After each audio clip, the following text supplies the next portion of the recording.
Hello students, how are you all. Welcome back to my YouTube channel. My name is Rafaqat. जैसा कि आप सभी को पता है, क्लास 10th का एक्सरसाइज 3.1 चल रहा था, जिसके अंदर क्वेश्चन नंबर 3 तक कंप्लीट कर चुके थे। आज लेने वाले हैं क्वेश्चन नंबर 4। इसकी शॉर्ट लैंग्वेज यहाँ लिखी हुई, समझते हैं करना क्या है। जैसे कि बच्चों यहाँ पर आपसे कहा है, ये जो आपको पेयर ऑफ लीनियर इक्वेशंस दे रखे हैं, ये आपके पास कंसिस्टेंट है या इनकंसिस्टेंट, ये आपको चेक करने के लिए बोला है। सबसे पहले मतलब ये कंसिस्टेंट होंगे कि इनकंसिस्टेंट, ये आपको चेक करना है। फिर आगे देखिए क्या लिखा हुआ है, अगर कंसिस्टेंट है, ठीक है, तो आपको इनके सॉल्यूशन फाइंड करना है ग्राफिकली, मतलब ग्राफ की मदद से इनके सॉल्यूशन भी आपको निकालना है। तो देख सकते हैं बच्चों, जो ग्राफ वाली चीज थी वो मैंने आपको फर्स्ट क्वेश्चन में बताई थी, लास्ट वाली वीडियो में आप देख सकते हैं फर्स्ट क्वेश्चन में कैसे बताया था, और कंसिस्टेंट इनकंसिस्टेंट थर्ड वाले क्वेश्चन के अंदर सीखा था। मतलब एक तरह से ये क्वेश्चन आप सीख चुके हैं। क्या कर रखा है, फर्स्ट और थर्ड क्वेश्चन को मिक्स करके यहाँ पर लिखा हुआ है। अब आपको पता होगा बच्चों, एक बार और मैं बता देता हूं।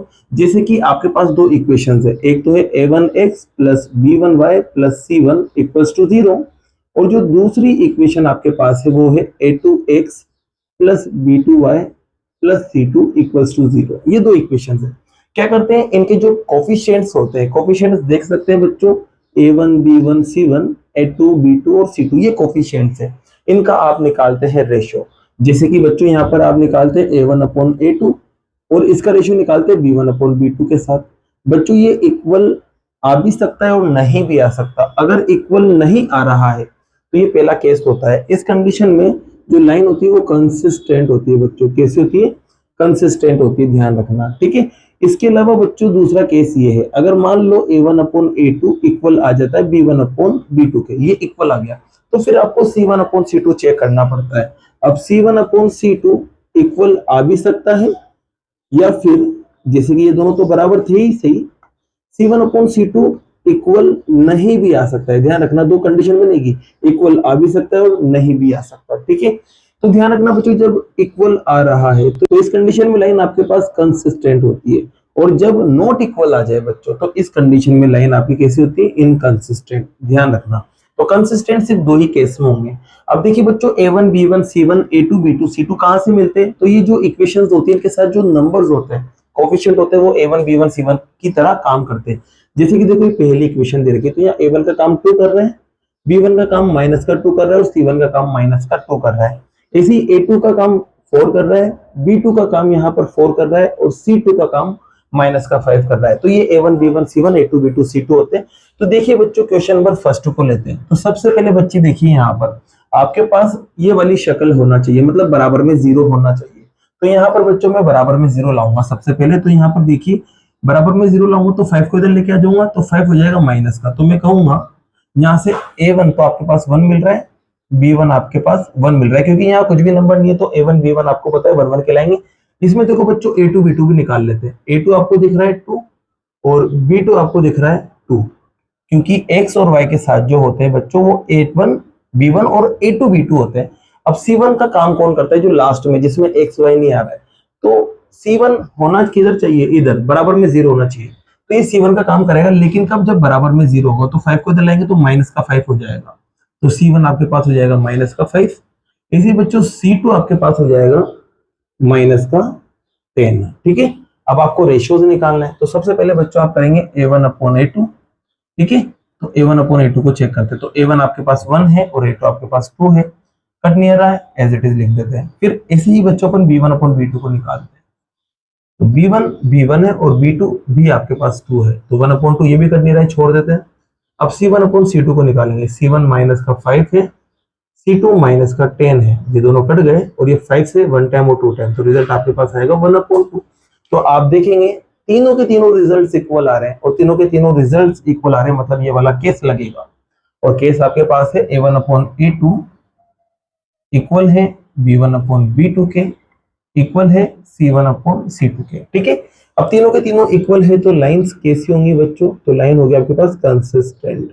कंसिस्टेंट का मतलब मैंने आपको बताया था लास्ट वाली वीडियो में, जिसके सॉल्यूशंस निकाल सकते हैं वो कंसिस्टेंट होता है। तो ये कंसिस्टेंट है। अब कंसिस्टेंट है तो इसका आपको ग्राफ भी बनाना है। तो बच्चों ग्राफ बनाने के लिए मैं इक्वेशंस को देखता हूँ यहाँ से। सबसे पहली इक्वेशन है आपके पास x plus y equal to 5, और दूसरी इक्वेशन यहाँ देख सकते हैं 2x plus 2y equals to 10। Graph बनाने का तरीका मैंने आपको बता दिया था। आपको क्या करना है, पुट x इक्वल्स टू 0, मतलब x की वैल्यू 0 रखना है और सेम लाइन यहाँ भी लिख देना, x इक्वल्स टू 0 यहाँ पे भी रखेंगे। फिर इसी बच्चों यहाँ पर आपको y की वैल्यू भी 0 रखना है, तो सेम लाइन यहाँ पे भी लिख देना बच्चों कि आपको y की वैल्यू 0 रखना है। ठीक है, चलो 0 रखते हैं इस जगह। देखिएगा यहाँ पर x की जगह 0 आ जाएगा, प्लस का y और इक्वल में 5। 0 में y को प्लस करेंगे तो y आएगा और ये आपके 5 आ चुका है। ठीक है, इसी y की जगह 0 रखते हैं बच्चों यहाँ पर, तो y की जगह 0 रखेंगे तो x as it is, y की जगह 0 और इक्वल में 5, इन दोनों को प्लस करेंगे तो x ही आना है और यहाँ पर बराबर में 5 चल रहा है। ठीक है, यहाँ पर भी सेम काम करते हैं, x की जगह 0 रखते हैं तो 2 इंटू एक्स की जगह 0, यहाँ पे 2y और यहाँ पर 10, इन दोनों को मल्टीप्लाई करेंगे 0 आ जाएगा, 0 में 2 को प्लस करेंगे तो 2y आएगा और इक्वल में 10। बच्चों y को निकालेंगे तो 2 डिवाइड में चला जाएगा 10 के, और कितनी बार कट हो जाएगा, 5 बार। क्लियर। अब y 0 रखते हैं यहाँ पर, तो बच्चों y 0 रखेंगे तो 2x as it is plus 2 into y की जगह 0 और इक्वल में 10, ये 0 बन जाएगा और 0 में 2x को प्लस करेंगे तो 2x ही आना है और इक्वल में 10। x को निकालेंगे तो 2 डिवाइड हो जाएगा, तो 10 अपॉन 2 कट करेंगे तो 5 आ जाएगा। तो बच्चों आप देख सकते हैं कि टेबल्स कैसे बन रहे हैं। तो इसकी टेबल अगर मैं बनाऊं यहाँ पर तो कुछ ऐसे बनेगी, यहाँ x आ गया, यहाँ y आ गया। देखो x की जगह 0 रखा तो y कितना मिला, 5। अब देखो y की जगह 0, तो y की जगह आप 0 रखेंगे तो x कितना मिला, तो x 5 मिला। सेम काम यहाँ पर भी करते हैं बच्चों। देखो इधर इसकी टेबल बना लेते हैं। यहाँ देखो x की जगह 0, क्योंकि लाइन सेम ही लिखना था यहाँ पर, तो x की जगह 0 रखा तो y कुछ ना कुछ मिला होगा, तो y आपको 5 मिला है। यहाँ y की जगह 0 रखा तो x आपको 5 मिला है। तो ये आपके पास देखो बच्चों टेबल आ चुकी है। अब इसका ग्राफ बनाएंगे। तो देखिए बच्चों आपको पता भी होगा, जब ये वाला केस आता है ना, तो इसमें जो लाइन होती है ना वो एक दूसरे के ऊपर होती है, ओवरलैप करती है, और ओवरलैप को आप बोलते हैं कोइंसिडेंस। क्या बोलते हैं, कोइंसिडेंस बोलते हैं। तो बच्चों यहाँ पर जो लाइन है ना वो कोइंसिडेंस आएगी, एक के ऊपर एक बनेगी। अब किससे बनेगी, देखो मैं बना के बताता हूँ। तो यहाँ देखो दोनों में सबसे बड़ा नंबर 5 आ रहा है और दोनों के दोनों ही प्लस के, तो मुझे माइनस में तो जाने की जरूरत है ही नहीं, डायरेक्ट लाइन बनाएंगे और 5 5 तक नंबर यहाँ लिख देंगे। जैसे कि 0 लिख दिया, 1 2 3 4 और 5, ये आपके पास 5 तक लिख दिया। एक्स एक्सिस पर इस पे भी लिखेंगे 1 2 3 4 और 5, तो यहाँ पर भी मैंने प्लस में नंबर लिख दिया वाई एक्सिस पर। ठीक है, जैसे कि इस पॉइंट को लगाऊंगा बच्चों, तो एक्स पे 5 आ रहा है, एक्स पे 5 ये आ गया, क्योंकि 0 होता है जिस कंडीशन में तो आप सिर्फ एक्सिस पे लगाते, तो एक्स एक्सिस पर 5 पे लगाना है, ऐसे वाई एक्सिस पर भी 5 पे लगाना है, तो वाई एक्सिस पे भी 5 आ जाएगा। इन दोनों को मिलाएंगे तो एक लाइन बनेगी कुछ ऐसे। ठीक है बच्चों, स्केल से मिला लेना आप, ये क्लियर। फिर दूसरी लाइन बनाएंगे तो इसमें भी देखो x पे 5 तो यही पॉइंट लगेगा और y पे 5 तो यही पॉइंट लगेगा, तो वापस से पॉइंट यही लगेगा। तो लाइन जब बनाएंगे इन दोनों पॉइंट को मिला के, तो ये लाइन आपके पास बनने वाली है। बस इसको आप क्या कर देना, थोड़ा डार्क कर देना, और ये आपका क्या हो गया बच्चों, ग्राफ बन गया। ठीक है, तो लाइंस इसमें कोइंसिडेंट होती है, एक के ऊपर एक होती है। यहाँ पर बच्चों आप लिखेंगे स्केल। अब जब स्केल लिखेंगे तो बच्चों आपको पता है यहाँ पे लिखते हैं on x axis 1 centimetre equal, और ऐसे लिखेंगे on y axis 1 centimetre equal. अब x एक्सिस पर 1 का गैप है और y एक्सिस पर भी 1 का गैप है। अब बच्चों x और y के बारे में पता नहीं है कि ये कौन सी यूनिट के साथ है, तो इस कंडीशन में फिर अपन क्या लिखते हैं, सिर्फ यूनिट। यहाँ भी यूनिट लिख देंगे और यहाँ भी यूनिट लिख देंगे। और इसी के साथ बच्चों ये आपका जो क्वेश्चन था, कौन सा क्वेश्चन, फर्स्ट, वो कंप्लीट होता है। तो ध्यान रखना, जब कंसिस्टेंट होगा तभी आपको ग्राफ बनाना था, और अगर कंसिस्टेंट नहीं होगा तो ग्राफ बनाने की जरूरत नहीं थी। जैसे कि देखो इसका मैं सेकंड क्वेश्चन लेता हूं। अब सेकंड क्वेश्चन के अंदर देखिए बच्चों, पहले इसको नोट कीजिए, नोट करने के बाद इसको अपन रफ करते हैं। अब रफ करने के बाद देखो तो सेकंड क्वेश्चन को उठाते हैं। तो सेकंड क्वेश्चन ये रहा, इसमें बच्चों देखो 8 इधर आएगा तो माइनस का 8 हो जाएगा, क्योंकि बराबर में 0 रखना है, कंपेयर करेंगे तो।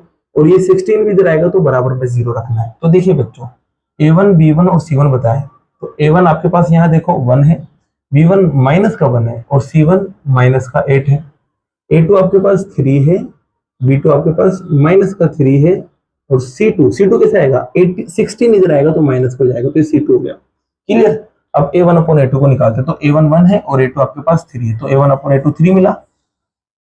b1 आपके पास माइनस का 1 है और b2 आपके पास माइनस का 3 है, तो माइनस का 1 अपॉन माइनस का 3 ये भी कट गया।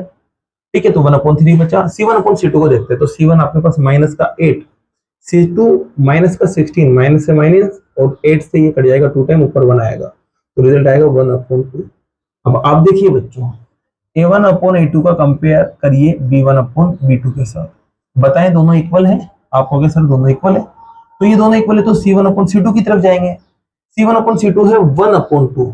क्या ये रिजल्ट इसके इक्वल आ रहा है? देखिए ये 1/3 था और ये 1/2 था। आप कहोगे सर इक्वल नहीं आ रहा है, तो नॉट इक्वल आ जाएगा।